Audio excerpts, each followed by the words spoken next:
Yo,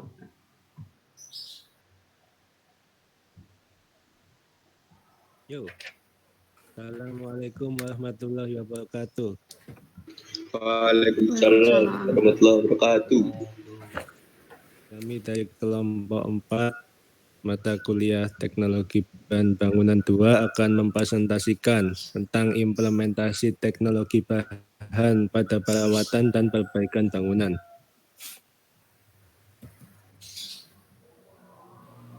Kami kelompok 4 yang beranggotakan teman saya Ferry Yandayani, saya sendiri Fikri Hibatullah, teman saya Frido Dwi Hermanda, dan satunya Conik.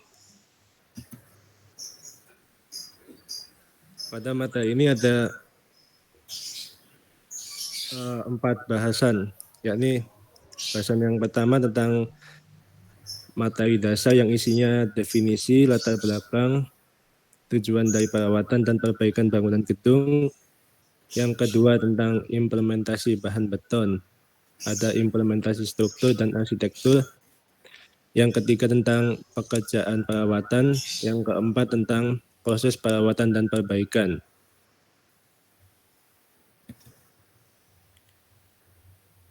Nah, bangunan gedung definisinya sendiri adalah wujud fisik hasil pekerjaan konstruksi yang menyatu dengan tanah, sebagian atau seluruhnya berada di atas dan atau di dalam tanah, di air, yang berfungsi sebagai tempat manusia melakukan kegiatan, baik untuk hunian, tempat tinggal, atau kegiatan khusus. Menurut Permen 24 tahun 2008, perawatan bangunan gedung adalah kegiatan memperbaiki atau mengganti bagian bangunan gedung, komponen, bahan bangunan, atau prasarana dan sarana agar bangunan gedung tetap layak fungsi. Lanjut.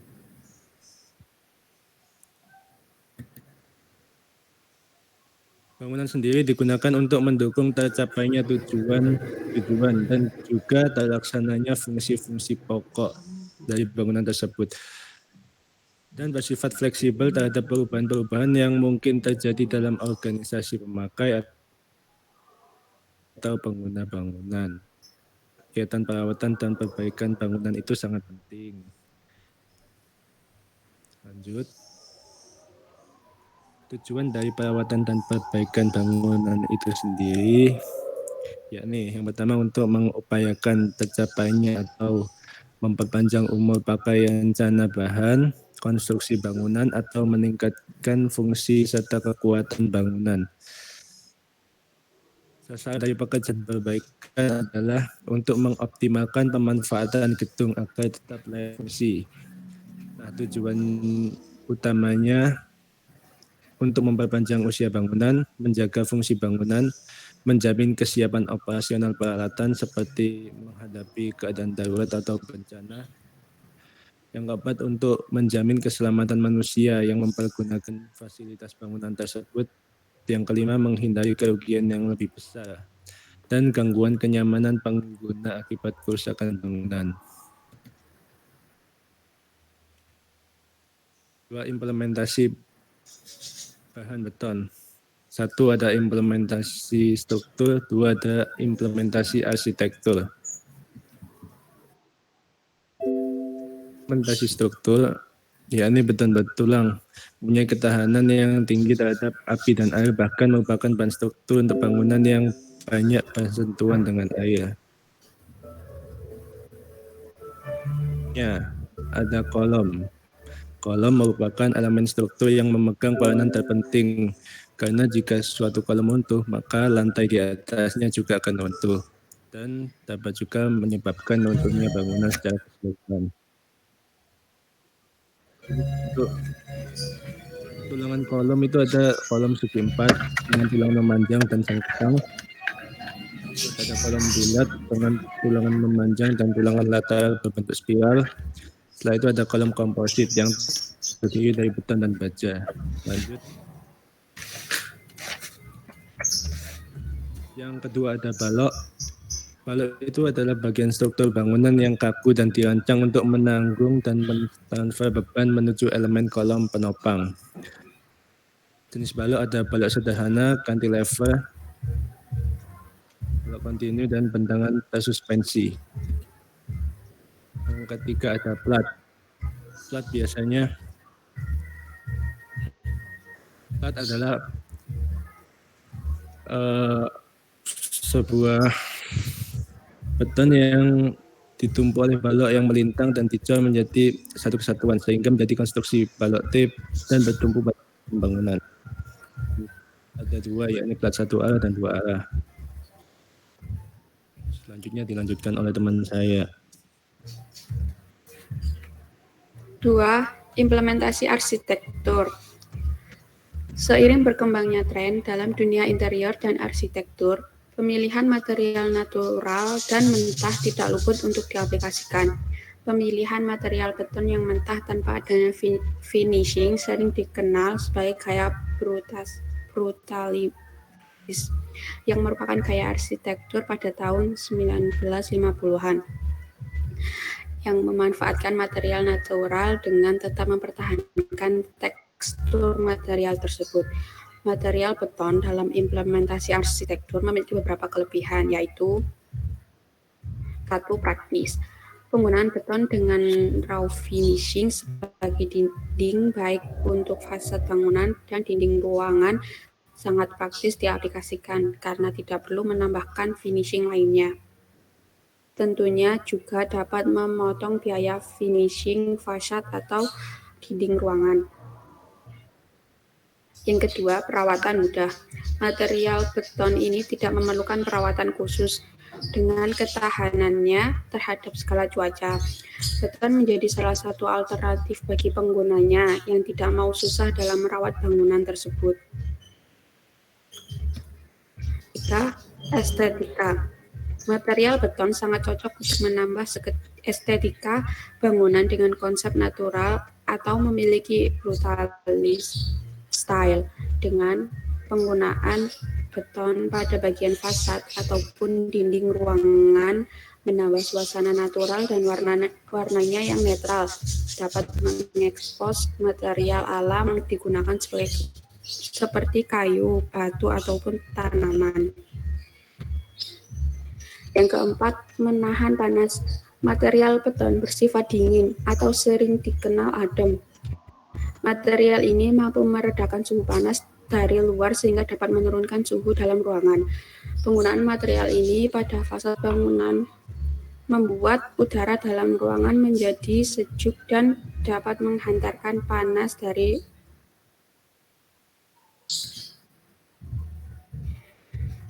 inovasi bahan beton. Ringan, lumpur Sidoarjo atau Lusi. Manfaatkan semburan lumpur Sidoarjo atau Lusi sebagai bahan bangunan. Yang kedua, beton ringan dari resi dual cracking catalyst atau RCC adalah material yang memanfaatkan limbah dari memproses minyak mentah di dalam reaktor yang menjadi salah satu langkah mengurangi pencemaran limbah. Yang ketiga, beton dari karang laut, yaitu beton yang karang laut sebagai komponen beton yang menggunakan hasil gilingan karang laut lalu digabungkan di dalam atau dengan bahan pengikat alami yang menunjang bangunan berskala kecil. Kelebihan dan kekurangan beton. Kelebihan yang pertama, dapat dengan mudah dibentuk sesuai kebutuhan konstruksi. Yang kedua, mampu memikul beban yang berat. Yang ketiga, tahan terhadap temperatur yang tinggi. Yang keempat, biaya pemeliharaan yang kecil. Kekurangannya, 1. Bentuk yang telah dibuat sulit diubah. 2. Pelaksanaan pekerjaan membutuhkan ketelitian yang tinggi. 3. Berat. 4. Daya pantul suara yang besar.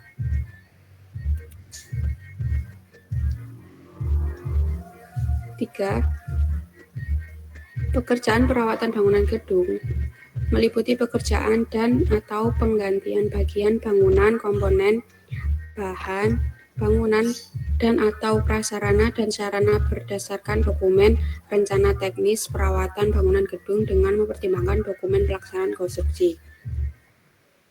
Pekerjaan perawatan tersebut meliputi 1. Rehabilitasi, memperbaiki bangunan yang telah rusak sebagai dengan maksud menggunakan sesuai dengan fungsi tertentu yang tetap, baik arsitektur maupun struktur bangunan gedung tetap dipertahankan seperti semula, sedang utilitas dapat berubah.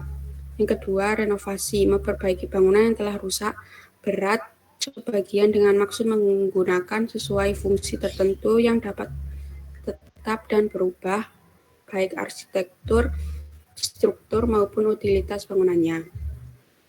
Yang ketiga, restorasi, memperbaiki bangunan yang telah rusak berat sebagian dengan maksud menggunakan sesuai fungsi tertentu yang dapat tetap atau berubah dengan tetap mempertahankan arsitektur bangunannya sedangkan struktur dan utilitas bangunannya dapat berubah. Kerusakan bangunan adalah tidak berfungsinya bangunan atau komponen bangunan akibat penyusutan atau berakhirnya umur bangunan, atau akibat ulah manusia atau seperti beban fungsi yang berlebih, kebakaran, gempa bumi, atau sebab lain yang sejenis. Dan bangunan dapat digolongkan atas 3 tingkat. 1. Kerusakan ringan, kerusakan sedang, yang ketiga kerusakan berat. Selanjutnya akan dilanjutkan oleh teman saya. Upaya-upaya untuk selanjutnya adalah upaya-upaya pemeriksaan bangunan gedung. Upaya yang dilakukan yaitu dengan pemeriksaan berkala.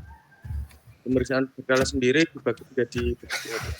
Yang pertama yaitu pemeriksaan harian perlu dilakukan untuk mencegah kerusakan struktural yang lainnya, khususnya jika terdapat kebocoran atap, lembab, retak-retak pada dinding dan lantai, serta adanya penurunan elevasi bangunan. Untuk poin pemeriksaan yang kedua yaitu pemeriksaan secara berkala untuk mencegah keruntuhan struktural, diantaranya pengecatan struktural baja untuk mengikat. Berkala sekurang-kurangnya dilakukan 1 kali dalam setahun. Untuk pemeriksaan yang kedua yaitu pemeriksaan khusus. Pemeriksaan khusus sendiri memiliki beberapa poin yaitu poin pertama, pemeriksaan khusus perlu dilakukan pada bangunan gedung yang menderita kerusakan akibat bencana alam seperti gempa bumi, angin ribut, banjir, longsor, ledakan, dan kebakaran. Pemeriksaan khusus dilakukan pula pada bangunan yang mengalami kelainan struktur, mengalami kegagalan sistem instalasi, penggunaannya menghasilkan limbah yang menimbulkan gangguan atau pencemaran lingkungan sekitarnya.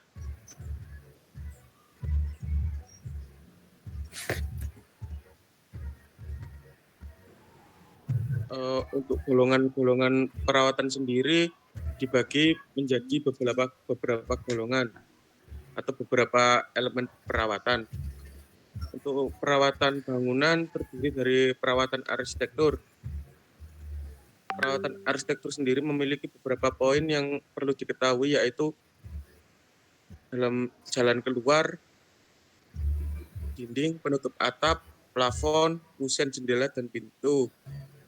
Untuk perawatan elemen bangunan struktural meliputi pondasi, struktur bangunan baja, struktur bangunan beton, struktur bangunan bit.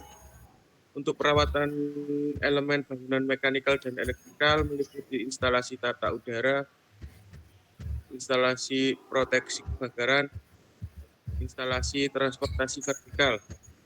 Untuk perawatan elemen bangunan sanitasi dan plumbing, yaitu peralatan saniter, saluran air bersih, dan saluran air kotor.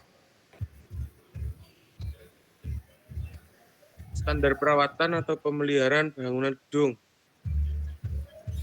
Standar perawatan dan pemeliharaan bangunan gedung sudah tertera pada Peraturan Menteri Pekerjaan Umum Nomor 24 PRT _M 2008 tentang pedoman pemeliharaan dan perawatan bangunan gedung Departemen Pekerjaan Umum yang meliputi Perkiraan umur komponen gedung. Perkiraan komponen gedung meliputi struktural dan arsitektur. Arsitektur sendiri meliputi penutup lantai, dinding, pintu dan jendela, langit-langit, serta penutup atap.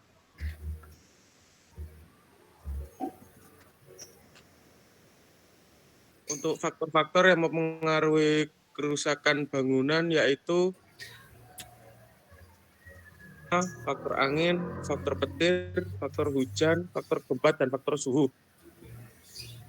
Perawatan adalah bertujuan untuk mempertahankan keawetan bangunan, sehingga selain melakukan penggantian komponen, juga melakukan pemeliharaan dilakukan sebagai upaya preventif agar bangunan atau komponen tidak mengalami kerugian rencana.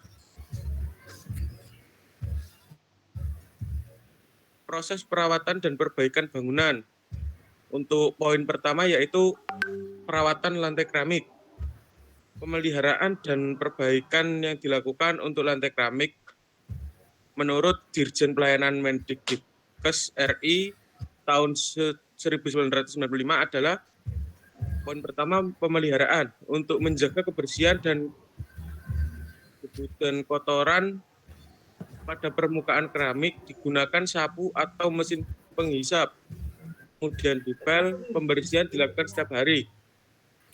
Untuk pembersihan kotoran yang menempel seperti noda bercak tanah liat dibersihkan dengan kain basah dan disikat. Pembersihan secara dilakukan segera mungkin. Untuk B, perbaikan kecil. Pekerjaan yang termasuk dalam lingkup perbaikan adalah pembongkaran keramik yang rusak, pecah, dan pemasangan yang baru. Pelapisan nut dengan bahan kedap air.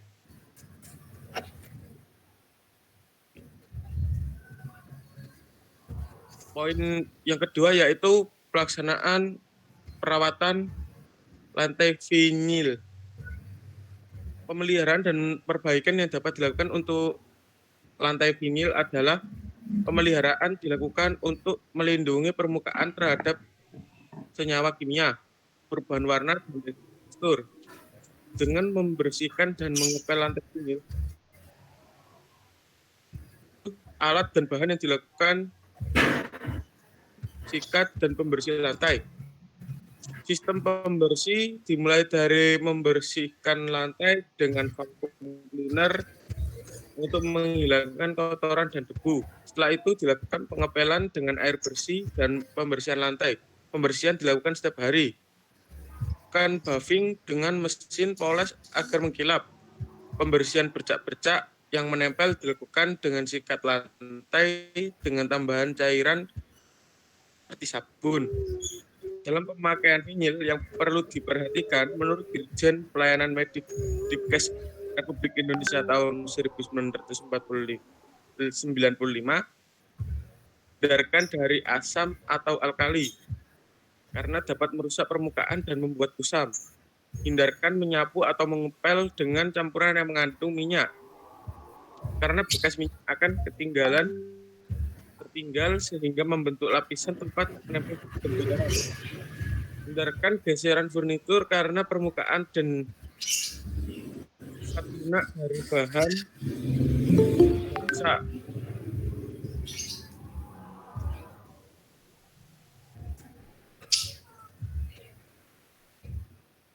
Perawatan yang ketiga yaitu perawatan dinding. Poin pertama yaitu dinding bata merah atau konblok. Dinding perlu dilakukan pemeriksaan setiap 1 bulan sekali. Apabila ada kerusakan harus segera diperbaiki. Kerusakan yang sering terjadi dan perbaikan dapat dilakukan pada dinding menurut Permen PU nomor 24 tahun 2008. Antara lain A. Dinding rembes air lalu basah. Ukuran dinding terlebih dahulu ukur 15 sampai dengan 30 cm dari slope dinding yang ada ke arah vertikal. Kupas dengan sendok, mortar atau alat pahat dan sebagainya. Spesi yang terdapat di antara batu bata tebal setengah dari ketebalan bata dalam horizontal sepanjang 1 meter. ganti mortar yang telah dikupas dengan spesi atau mortar kedap air. Bila telah mengering, lanjutkan ke arah horizontal selanjutnya. Bila di satu dinding, lakukan pada sisi yang lain dengan hal yang serupa. Kemudian plester kembali dinding dengan campuran yang sesuai.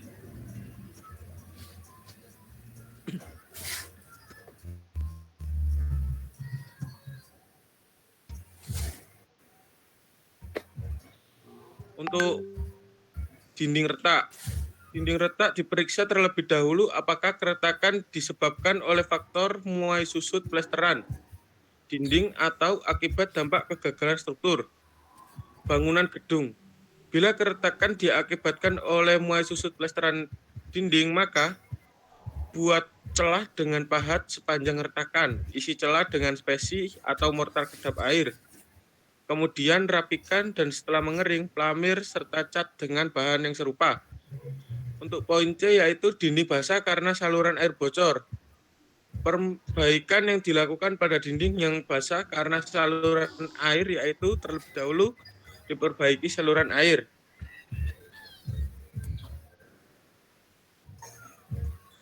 Kemudian cat pada dinding bangunan. Cat dinding pada bangunan penting untuk penampilan bangunan.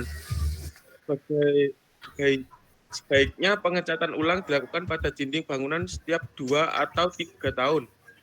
Kerusakan cat pada bangunan antara lain menurut Permen PU nomor 24 tahun 2008 meliputi penggelembungan atau blistering, pengecatan pada permukaan yang belum kering, pengecatan terkena terik matahari langsung, pengecatan atas permukaan yang lama sudah terjadi pengapuran, pengecatan atas permukaan yang kotor dan berminyak, dicat menyusut atau dapat terjadi apabila mengandung air atau menyerap air. Cara perbaikannya yaitu pertama atau kupas lapisan cat dan haluskan permukaannya dengan lapisan cat baru hingga seluruh permukaan tertutup rata. Yang ketiga, kupaslah lapisan yang mengelupas dan bersifat dengan kertas awan rata, halus dan kering. 4. Beri lapisan cat yang baru hingga permukaan tertutup rata. Selanjutnya akan dijelaskan oleh teman saya.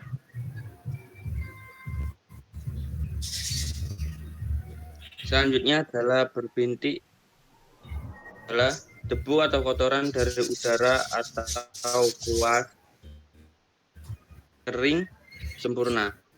Bagian cairan yang sudah mengering ikut bercampur teraduk.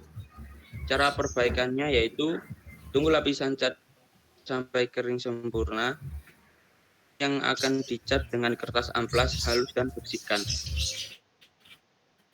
Beri lapisan cat baru yang sudah disaring sampai permukaan cukup rata. Kunci adalah retak-retak.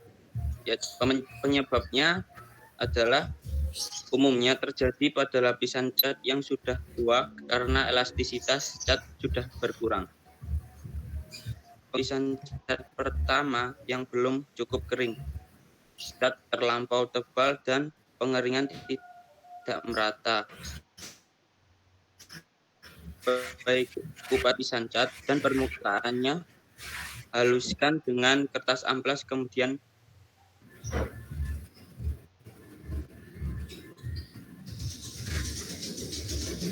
selanjutnya adalah perubahan warna.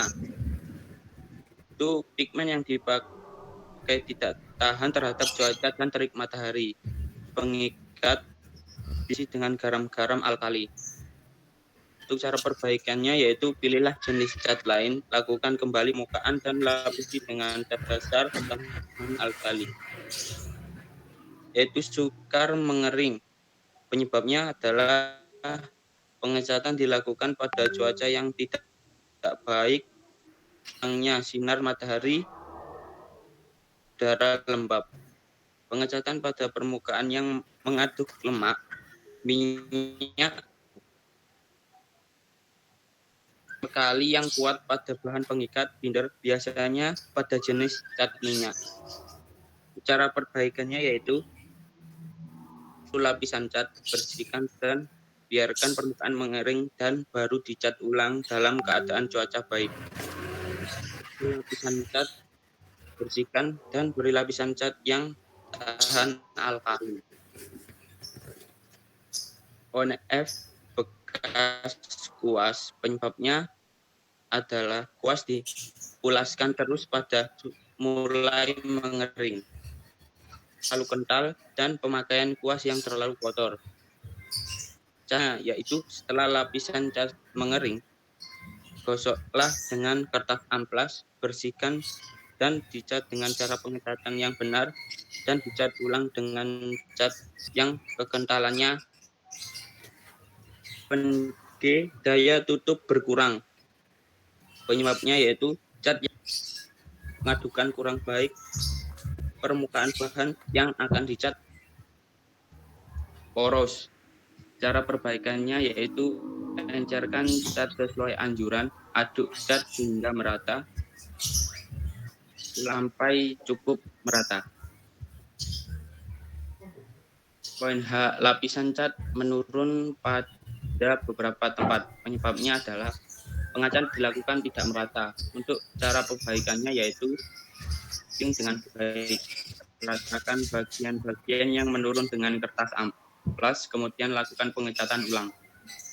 Kurang mengkilap daripada seharusnya, penyebabnya adalah pengecatan dilakukan pada permukaan yang mengandung minyak.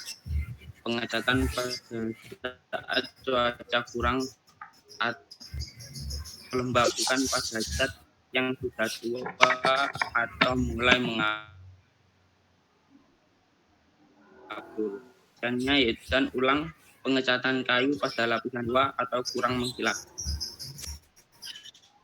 Kupaslah dari permukaan sebelum melakukan pengecatan baru. Berikut adalah proses perawatan bangunan kusen. Yang pertama, aluminium. Pemeliharaan dan perbaikan terhadap kusen aluminium yang dilakukan antara lain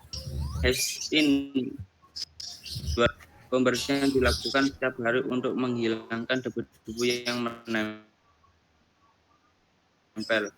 Bagian penjepit kaca. Kusen aluminium harus dibersihkan sekali atau lebih optimal dilakukan setiap hari atau 3 hari sekali untuk tempat-tempat yang menghasilkan debu. Jangan menggunakan bahan pembersih yang menggunakan sabun atau dikeringkan dengan kain bersih. Adalah plastik. Antara lain, menurut Permen nomor 24 2008, bersihkan kusen dari debu atau kotoran yang menempel setiap hari. Lakukan secara periodik, bersihkan terutama di bagian bawah yang dekat dengan lantai dengan bantuan spons atau kain lap, serta bilas dengan air bersih. Yang ketiga yaitu plafon gipsum. Pemeliharaan dan perbaikan kecil terhadap plafon gipsum dilakukan antara lain. Pemeliharaannya yaitu musuh utama material plafon gipsum adalah air, sehingga gipsum hanya digunakan pada bagian dalam atau interior. Pada dasarnya, pemeliharaan yang dilakukan hanya dari masalah debu atau sarang laba-laba yang dapat dibersihkan dengan peralatan sapu atau pemutih.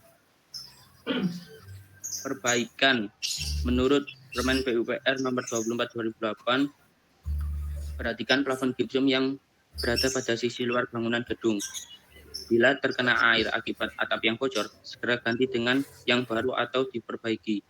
Kupas bagian yang telah rusak karena air. Tutup dengan bahan serbuk gipsum powder yang telah diaduk dengan air. Ratakan dengan menggunakan cape atau plastik keras permukaan.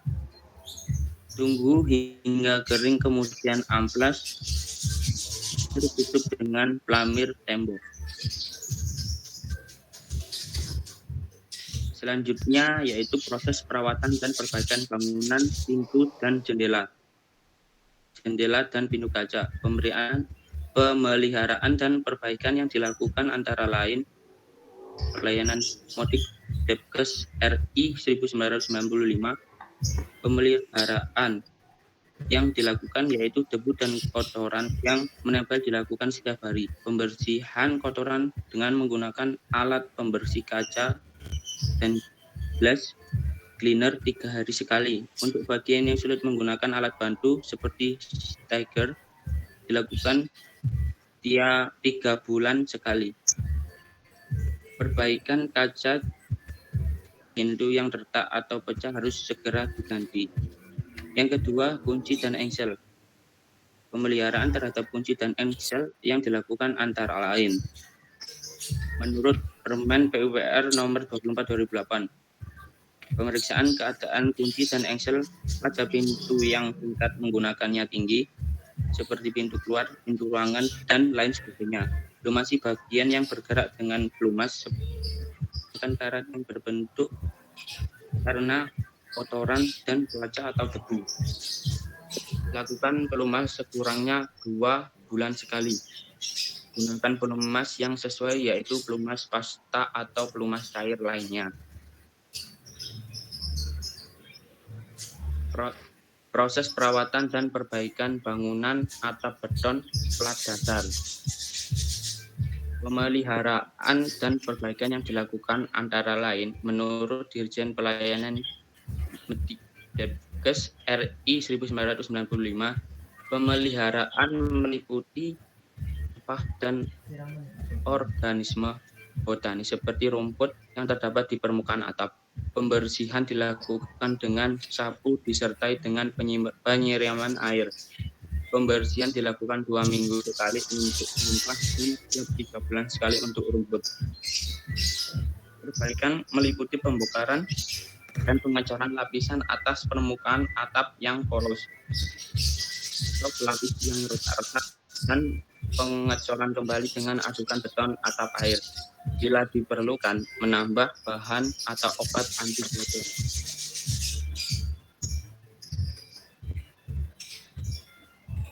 Berikut tadi penjelasan mengenai presentasi kami. Apakah ada yang ditanyakan?